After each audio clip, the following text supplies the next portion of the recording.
ETV ప్రేక్షకులకు నమస్కారం. నా పేరు ఎం శ్రీకాంత్. నేను ఒక ఫిజిక్స్ అధ్యాపకుడిని, ఫిజిక్స్ ప్రేమికుడిని. ఫిజిక్స్ని ఒక డీప్ స్థాయిలో చెప్పడానికి ఐఐటి జేఈ బోధన వృత్తిగా ఎంచుకున్నాను.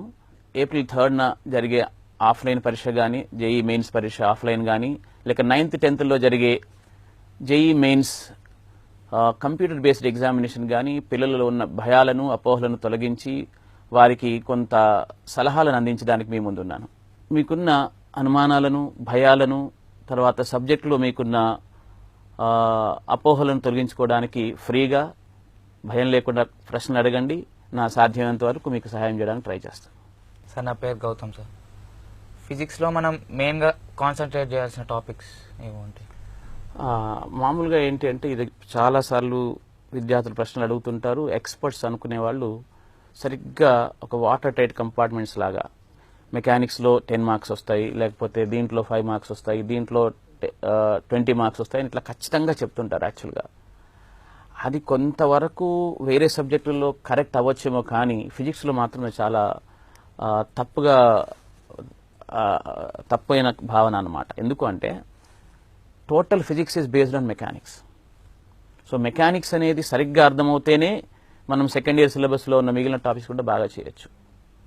కాబట్టి సరిగ్గా కొన్ని టాపిక్సే చదువుకొని వెళ్తాను, లేక మెకానిక్స్ స్ట్రాంగ్ కదా మెకానిక్సే చదువుకొని వెళ్తాను అనుకుంటే ఎగ్జామ్ మనం క్లియర్ చేయలేము. మోడర్న్ ఫీస్లో వచ్చిన క్వశ్చన్లో కూడా మెకానిక్స్ ఐడియాసే ఉంటాయి. కానీ in terms of the length and breadth and in terms of the depth, in terms of the concept కూడా ఆలోచిస్తే మనకి మెకానిక్స్ మోస్ట్ ఇంపార్టెంట్. తర్వాత ఎలక్ట్రిసిటీ మ్యాగ్నెటిజం, ఈ రెండింటిలో కలిపి దాదాపు 40 to 50% క్వశ్చన్స్ వస్తాయి. అంతేకాకుండా వీటిలో ఉన్న భావనను యూజ్ చేస్తూ మిగిలిన క్వశ్చన్స్ అటెంప్ట్ చేసేలాగా ఉంటుంది. కాబట్టి మొత్తం ఫిజిక్స్, బేసిక్ ఫిజిక్స్, ఇప్పుడు ఇంటర్మీడియట్ ఫిజిక్స్ అంతా రేపు మనం ఇండస్ట్రీలో కూడా అప్లై చేసేది mechanics and electricity. These are the main topics. Sir, నా పేరు ప్రదీప్. ఫిజిక్స్లో సులభంగా మార్కులు రావాలంటే కాన్సన్ట్రేట్ చేయాల్సిన సులభమైన టాపిక్స్ ఏమిటి? ఇది ఎగ్జామ్ స్ట్రాటజీ కిందకి వస్తుంది. ఎందుకంటే యాక్చువల్గా మనం రేపు ఎగ్జామ్లో సక్సెస్ కావాలి అంటే కొన్ని స్ట్రాటజీస్ ఉండాలా. మామూలుగా 12 లక్షల మంది విద్యార్థులు రాస్తున్నారు. నా అవకాశాల సంభావ్యత ఎట్లా ఉంది, ప్రాబిలిటీ ఎట్లా ఉంది అనే భయం ఉంటుంది మనకి. కాబట్టి మన కెపాసిటీని బట్టి మన సంసిద్ధత అంటే ప్రిపేర్డ్నెస్, తర్వాత వ్యూహం అంటే స్ట్రాటజీ, తర్వాత మానసిక పరిస్థితి స్ట్రాంగ్గా ఉండడం ఈ ముఖ్యమైన మాట. ఇప్పుడు నువ్వు అడిగిన క్వశ్చన్ ఆ వ్యూహంలోకి వస్తుంది అనమాట. అంటే ఏం స్ట్రాటజీ పెట్టాలా, ఎట్లాగా కొన్ని ఈజీ మార్క్స్ సంపాదించవచ్చు అట్లా అనుకుంటే ఏంటంటే, మనకు ఐఐటి జేఈ అడ్వాన్స్లోని టాపిక్స్ కొన్ని ఉన్నాయి. అవి మెయిన్స్లో మాత్రమే ఉంటాయి. చాలామంది ఐఐటి అడ్వాన్స్డ్ ప్రిపేర్ అవుతూ ఉంటారు కాబట్టి ఆ టాపిక్స్ని వదిలేసే అవకాశం ఉంది. For example semiconductor physics questions చాలా ఈజీగా ఉంటాయి. ఒక్కొక్కసారి 2 క్వశ్చన్స్ కూడా రావచ్చు. లాజిక్ గేట్స్ అని కానీ, లేకపోతే డయోడ్ ట్రాన్సిస్టర్ మీద కానీ వెరీ సింపుల్ క్వశ్చన్స్ వస్తాయి. ఎందుకంటే అవి అడ్వాన్స్డ్ లెవెల్ టాపిక్స్ కాబట్టి 11th 12thలో వాటిని డిఫికల్ట్ క్వశ్చన్స్ అడిగే అవకాశం లేదు. అట్లాగే రేడియో కమ్యూనికేషన్ ఒక లెసన్ ఉంది. అది చాలా సింపుల్గా మనకు ఈవెన్ ఎగ్జామ్ ముందు హాఫ్ అన్ అవర్ ముందు చదువుకున్నా కూడా రేడియో కమ్యూనికేషన్ మనం రోజు చూస్తూనే ఉన్నది. దానికి కొంచెం ఫిజిక్స్ అక్కడ చదువుకుంటే దాని మీద క్వశ్చన్స్ చేయడానికి బాగుంటుంది. తర్వాత ఎలక్ట్రోమాగ్నెటిక్ వేవ్స్ అని ఒక లెసన్ ఉంది. చాలా సింపుల్ లెసన్ అది. దానికి సరిగ్గా ఒక 1 2 3 4 5 ఇట్లాగా ఒక 10 పాయింట్స్ దాకా తయారు చేసుకుని పెట్టుకుంటే దాంట్లో ఫార్ములా బేస్డ్ ఉంటుంది ఎక్కువగా. మామూలుగా అయితే కొన్ని క్వశ్చన్స్ డిఫికల్ట్గా ఉంటాయి, కానీ ఇప్పుడు చెప్పిన ఈ అడ్వాన్స్డ్ టాపిక్స్, ఈజీ టాపిక్స్లో అవి ఫార్ములా బేస్డ్, ఇన్ఫర్మేషన్ బేస్డ్ ఉంటాయి. కాబట్టి ఇవి దాదాపు ఒక 4-5 క్వశ్చన్స్ ఉండే అవకాశం ఉంది. 4 into 4 16 మార్కులు కూడా ఈజీగా మనం సాల్వ్ చేసుకోవచ్చు అనమాట. నా పేరు రోహిత్ సార్. ఎక్స్పెరిమెంటల్ ఫిజిక్స్లో నుండి క్వశ్చన్స్ వచ్చే అవకాశాలు ఉన్నాయా? సారీ, యాక్చువల్గా నేను ఇంతకుముందు చెప్పినప్పుడు మర్చిపోయాను. ఈజీ టాపిక్స్లో ఇది ఒకటి. మనకి ఎక్స్పెరిమెంటల్ ఫిజిక్స్ మామూలుగా మీరు ఎక్స్పెరిమెంట్స్ కనుక క్లాస్లో సరిగ్గా చేసి ఉంటే ఆ క్వశ్చన్స్ ఆన్సర్ చేస్తారు. అయితే కొంచెం దానికి ఎర్రర్ ఎనాలిసిస్ అని చూడండి. First lesson once again very easy, information oriented. So అక్కడి నుంచి ఒక క్వశ్చన్, ఈ 3 ఎగ్జామ్స్ ఉన్నాయి మనకి, ఏది ఆఫ్లైన్ 2 ఆన్లైన్లు, అంటే 3 into 30 క్వశ్చన్స్ ఉంది అనుకో, 90 క్వశ్చన్ తప్పకుండా అదొకటి ఉంటుంది. సో అది మనకే రావచ్చు కాబట్టి సరిగ్గా మనం దాని మీద కాన్సన్ట్రేట్ చేయాలి. ఎక్స్పెరిమెంటల్ ఫిజిక్స్లో మీకున్న ఎక్స్పెరిమెంటల్ స్కిల్స్, దాని వెనుకున్న ప్రిన్సిపల్స్, ఈ రెండింటి మీద బేస్ అయ్యి ఒక క్వశ్చన్ వస్తుంది. అండ్ మోస్ట్ ఈజీ క్వశ్చన్ అనమాట. సో మన స్ట్రాటజీలో ఇది ఒక మెయిన్ ఇంగ్రీడియంట్గా పెట్టుకోవాలి. సార్, నా పేరు మహతి. ఇప్పుడు మనకు ఫిజిక్స్లో 2 రకాలుగా క్వశ్చన్స్ ఉంటాయి, ఒకటి కాన్సెప్చువల్ బేస్డ్ అండ్ ఒకటి ప్రాబ్లమ్ బేస్డ్. ఇప్పుడు మనం రాబోయే ఎగ్జామ్స్లలో మనకి ఏ రకంగా క్వశ్చన్స్ రావచ్చు, కాన్సెప్ట్సా లేకపోతే ప్రాబ్లమ్సా? ఫిజిక్స్లో చూడండి న్యూమెరికల్ బేస్డ్ ఎక్కువ ఉండాలి, ఉంటుంది కూడా. కొందరేమో న్యూమెరికల్స్ అంటే భయపడతారు, కొందరేమో సార్ నేను ప్రాబ్లం అయితే చేయగలను, ఎందుకంటే ఫార్ములా ఓరియంటెడ్ ఉంటే కొంచెం మ్యాథమెటికల్ అప్రోచ్ ఉన్న పిల్లలు ఆ డైరెక్షన్లో వెళ్ళడానికి ట్రై చేస్తారు. కొందరేమో నాకు ఆ థియరీ క్వశ్చన్ వచ్చిందంటే నాకు ఆ 4 ఆన్సర్లు దగ్గరగా ఉంటే నేను పెట్టలేను, పానిక్ అయిపోయి నేను కంగారులో నేను తప్పు చేస్తానంటారు. నీకు మామూలుగా ఏ క్వశ్చన్ నీకు ఇంట్రెస్ట్ అనిపిస్తుంది? కాన్సెప్ట్ అనిపిస్తుంది. కానీ ఒక్క కాన్సెప్ట్ మీద అంటే వర్డ్ ప్రాబ్లమ్స్ మీద కాన్సన్ట్రేట్ చేస్తే ఫిజిక్స్లో మార్కులు మంచిగా రావు. అయితే అడ్వాన్స్ లెవెల్కి మెయిన్స్ లెవెల్కి కంపేర్ చేస్తే ఏంటంటే ప్రాబ్లమ్స్ ఉన్నప్పటికీ మెయిన్స్ ప్రాబ్లమ్స్ చాలా 1 or 2 కాన్సెప్ట్సే ఉంటాయి. ఎంసెట్ అంటే 1 కాన్సెప్ట్ ఉంటుంది, మెయిన్స్ అంటే 2 కాన్సెప్ట్స్ కంటే ఎక్కువగా ఉండవు. కాబట్టి అయితే ఇంకొకటి నువ్వు కాన్సెప్ట్ బేస్డ్ తర్వాత న్యూమెరికల్ బేస్డ్ అన్నావు కదా, యాక్చువల్గా 2 కూడా కాన్సెప్ట్ బేస్డే. 2 కూడా కాన్సెప్ట్ బేస్డ్. ఒకటేమో క్వాలిటేటివ్, ఇంకొకటేమో క్వాంటిటేటివ్. సో క్వాంటిటేటివ్ క్వశ్చన్స్ ఫిజిక్స్లో తప్పకుండా ఎక్కువగా పర్సెంటేజ్ ఎక్కువ ఉంటుంది, కానీ at the same time qualitative questions కూడా కొంచెం తికమక పెట్టే ప్రశ్నలు ఉంటాయి. తప్పకుండా ఒకవేళ న్యూమెరికల్స్ నేను చెప్పా కదా ఇంతకుముందు, అవి 4-5 ఐడియాస్ మీద ఉండవు. కాబట్టి ఆ క్వాంటిటేటివ్ క్వశ్చన్స్ నేను చేయగలను, వాటికి ఉన్న ఇది ఫార్ములాస్ అని నేను ఒకసారి చెక్ లిస్ట్ పెట్టుకొని చూసుకుంటానంటే అవి వచ్చేస్తాయి. కాబట్టి don't go with a pre conceived notion. ఏంటి నాకు కాన్సెప్ట్ బేస్డ్ క్వశ్చన్స్ వస్తే బాగుండు అని వెళ్తే న్యూమెరికల్స్ ఎక్కువ కనిపిస్తే భయం వేస్తుంది. ఫిజిక్స్లో 2 కాన్సెప్ట్ బేస్డే, క్వాలిటేటివ్, క్వాంటిటేటివ్. అండ్ క్వాలిటేటివ్ చూసుకుంటే ఒక 5 క్వశ్చన్స్ కంటే ఎక్కువ ఉండవు. సార్ మనకున్న తెలుగు అకాడమీ టెక్స్ట్ బుక్తో పర్ఫెక్ట్గా ఉంటే ఫిజిక్స్లో ఎన్ని మార్కుల వరకు సాధించవచ్చు? ఇది చాలా చాలా ముఖ్యమైన విషయం, ప్రతి స్టూడెంట్ గమనించవలసింది. కెమిస్ట్రీ వైపుకు ఆలోచిస్తే తెలుగు అకాడమీ సరిపోతుంది. మామూలుగా స్ట్రాటజీ అట్లాగే ఉండాలి, మన వ్యూహం అట్లాగే ఉండాలి. కెమిస్ట్రీని తెలుగు అకాడమీ టెక్స్ట్ బుక్ చుట్టూ, తెలుగు అకాడమీ టెక్స్ట్ బుక్ ఒక చట్టంగా ఒక ఫ్రేమ్వర్క్గా భావించి దాని చుట్టూ డెవలప్ చేయాలి. కానీ ఫిజిక్స్లో మ్యాథ్స్లో అలా చేయడానికి లేదు. ఫిజిక్స్లో స్పెషల్గా ఏంటి అంటే ఒక 20 క్వశ్చన్స్ తెలుగు అకాడమీ బేస్డ్ ఉంటాయి, ఒక 10 క్వశ్చన్స్ అడ్వాన్స్ లెవెల్లో ఉంటాయి. మన ఇంతకుముందు చెప్పాను నేను, మనకు మామూలుగా ఏంటంటే 3 దృశ్యాలు ఆలోచించుకోవాలి. నా సామర్థ్యాన్ని బట్టి నాకు బెస్ట్ సినేరియో ఏంటి అంటే అత్యుత్తమమైన దృశ్యం ఏంటి, ఎగ్జామ్కి సంబంధించి అత్యుత్తమైన ఫలితం నేను ఏం కోరుకుంటున్నాను. సెకండ్, ఒక గౌరవప్రదమైనది ఏంటి, రెస్పెక్టబుల్ ఫలితం ఏంటి నాకు, లేక కనీసం నేను ఒప్పుకునేది ఏంటి, minimally accepted scenario. For example మనం బెస్ట్ సినేరియో కావాలి అనుకుంటే కేవలం ఫిజిక్స్లో తెలుగు అకాడమీ చూస్తే సరిపోదు. But if you want that middle one, ఒక గౌరవప్రదమైనది, ఒక రెస్పెక్టబుల్ ఫలితం నాకు కావాలి. రెస్పెక్టబుల్ ఫలితం అంటే ఏంటి, నాకు ఒక 180+ మార్క్స్ వస్తే చాలు. నాకు ఇంటర్మీడియట్లో ఒక 980 మార్క్స్, 970 ఉన్నాయి, నాకు అప్పుడు మంచి సీటు వరంగల్లోనో త్రిచిలోనో వస్తుంది అనుకున్నప్పుడు బెస్ట్ సినేరియో అంటే అక్కడ 250 మార్క్స్ రావాలి. ఒక రెస్పెక్టబుల్ సినేరియో ఆలోచిస్తే ఫలితం గురించి తెలుగు అకాడమీ కూడా సరిపోతుంది. కానీ ఈ తెలుగు అకాడమీ పుస్తకం అనేది కొంచెం వాల్యూమినస్గా ఉంటుంది. దాంట్లో ఉన్న తెలుగు అకాడమీలో ఉన్న లెసన్స్ని, జేఈఈ మెయిన్ సిలబస్ని పక్కన పెట్టుకొని ఒక లిస్ట్ తయారు చేసుకొని రేపు ఎగ్జామ్లో ఒక క్వశ్చన్ చూడగానే ఈ క్వశ్చన్ అక్కడికి హుక్ చేయగలిగితే మీ ఆన్సర్ సగం వచ్చేస్తున్నట్టు. అంటే పూర్తిగా ఒక లీనియర్గా ఆలోచించాల్సిన అవసరం లేదు. మనం రాసుకున్న చెక్ లిస్ట్లో నుంచి అక్కడ ఉన్న క్వశ్చన్ మ్యాప్ చేయగలిగితే మీ సగం ప్రాబ్లం పోయినట్టే అనమాట. కాబట్టి ఆ మిడిల్ లెవెల్ సినేరియో ఆలోచించినప్పుడు ఏంటి, ఒక రెస్పెక్టబుల్ స్కోర్ ఆలోచించినప్పుడు తెలుగు అకాడమీ సరిపోతుంది. అండ్ ఇంకొకటి కనీస యాక్సెప్టబుల్ ఉంటుంది కదా, మినిమం యాక్సెప్టబుల్ ఉన్నప్పుడు 15 క్వశ్చన్స్ చేస్తే సరిపోతుంది. కాబట్టి తెలుగు అకాడమీ పక్కా సరిపోతుంది. సార్ ఈ టైంలో హెచ్సి వర్మ ప్రాబ్లమ్స్ చేస్తే సరిపోతుందో ఆబ్జెక్టివ్ టైప్లో ప్రాబ్లమ్ సాల్వ్ చేయాలా? యాక్చువల్గా ఫిజిక్స్లో ఒక ముఖ్యమైన బుక్ అనమాట మనకి. ఐఐటి జేఈ మెయిన్స్కి కానీ ఐఐటి జేఈ అడ్వాన్స్డ్కి కానీ మొత్తం భారతదేశంలో రాసిన విద్యార్థులందరూ ప్రథమంగా స్టార్ట్ చేసే బుక్ హెచ్సి వర్మ యాక్చువల్గా. అయితే ఇప్పుడు హెచ్సి వర్మ మొత్తం చేయడానికి అనేది సాధ్యం కాదు. ఇప్పుడు చేయాల్సినవన్నీ 2013, 2014, 2015 ఈ పేపర్స్ చేయడం యాక్చువల్గా చెప్పాలంటే. తర్వాత కొన్ని మార్క్ టెస్టులు మీరు చదువుతున్న కాలేజీలో రాయడం. కానీ మీరేమైనా ఇప్పటి వరకు, ఎందుకంటే ఇంటర్మీడియట్ ఎగ్జామ్స్ రాసినప్పుడు, సెకండ్ ఇయర్ రాసినప్పుడు మీకు మూడ్ మారిపోయింది. కొన్ని టాపిక్స్ అప్పటి వరకు మీరు చేసి ఉండరు. ఇంతకుముందు చెప్పిన ఈజీ టాపిక్స్ అన్నాను చూడండి, ఇంకొకటి ఏసీ సర్క్యూట్స్ లాంటిది. అట్లాంటి చిన్న టాపిక్స్లో హెచ్సి వర్మలో ఉన్న లాస్ట్ ఫ్యూ క్వశ్చన్స్ చేస్తే బాగుంటుంది, because that will bring you to the mood.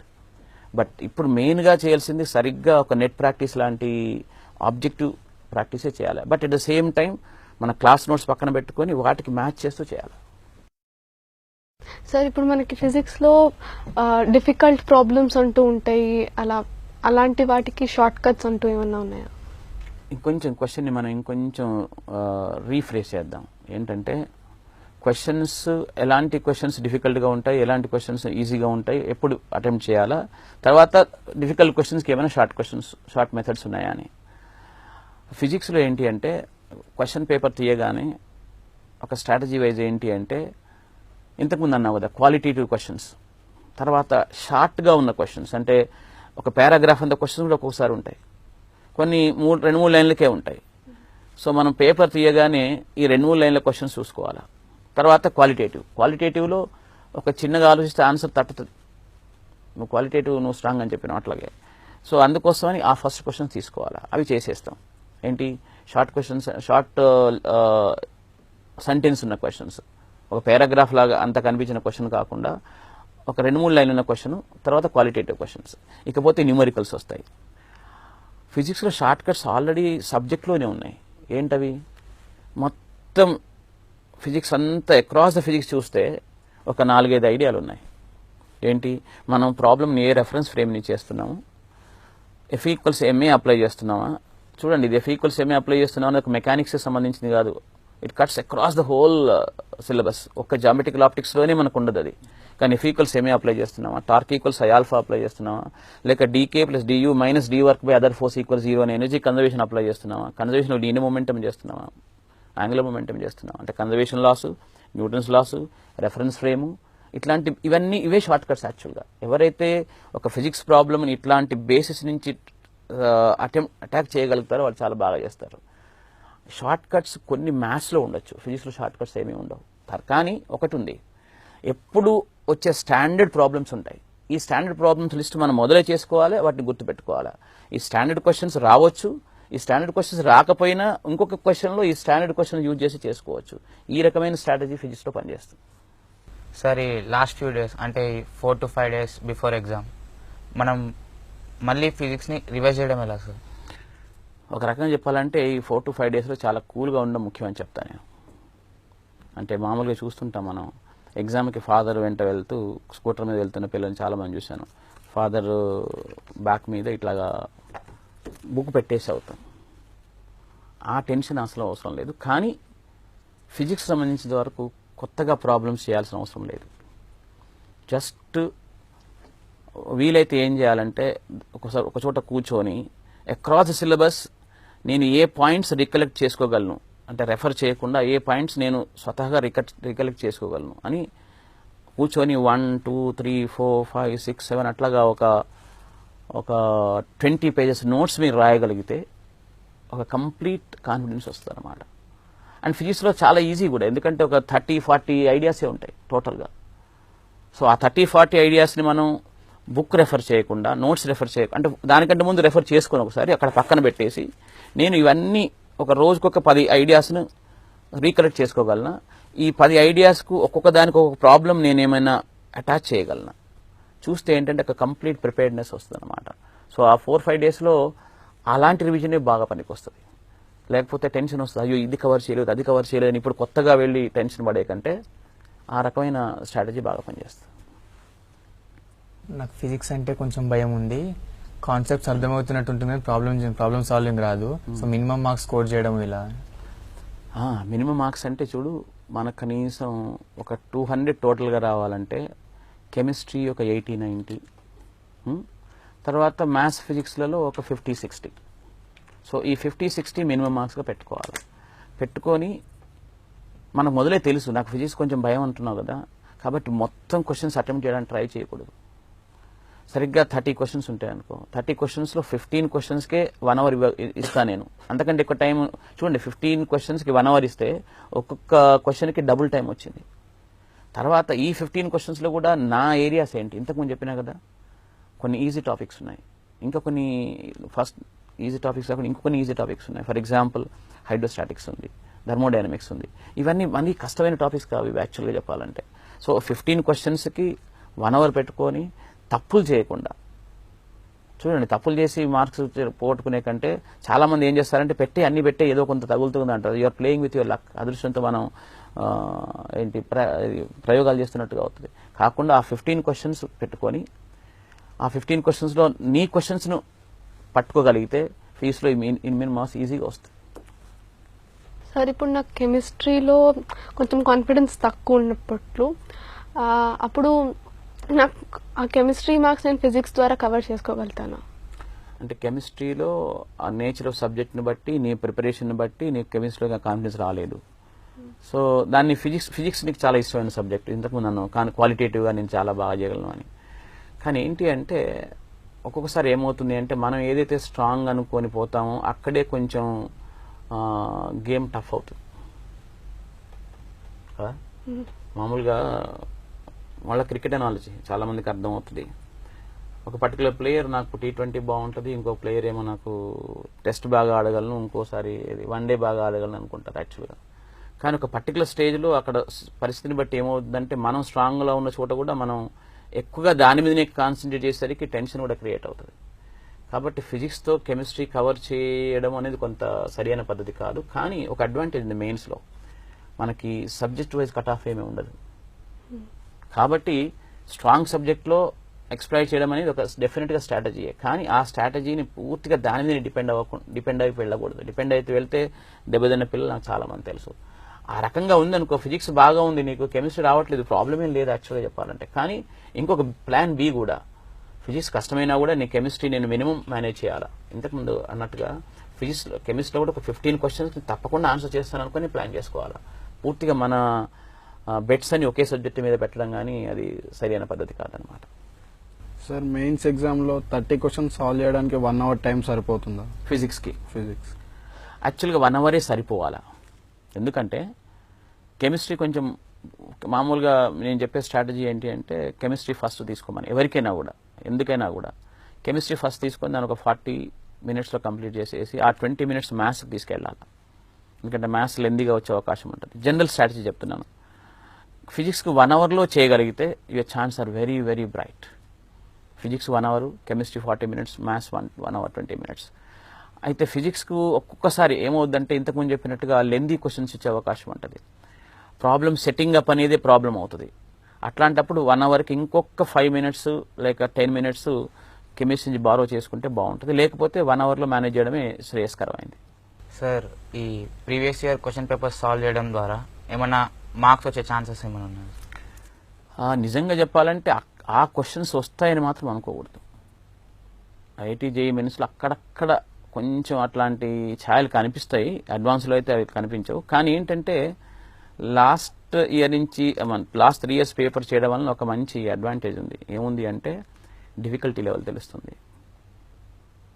సరిగ్గా కొన్ని ఏరియాలు కవర్ అయ్యాయి చూడండి. ఫర్ ఎగ్జాంపుల్ 3 పేపర్స్ చేస్తే దాంట్లో చాలా వరకు ఏరియాస్ కవర్ అయినాయి, కొన్ని ఇంకా మిగిలి ఉన్నాయి.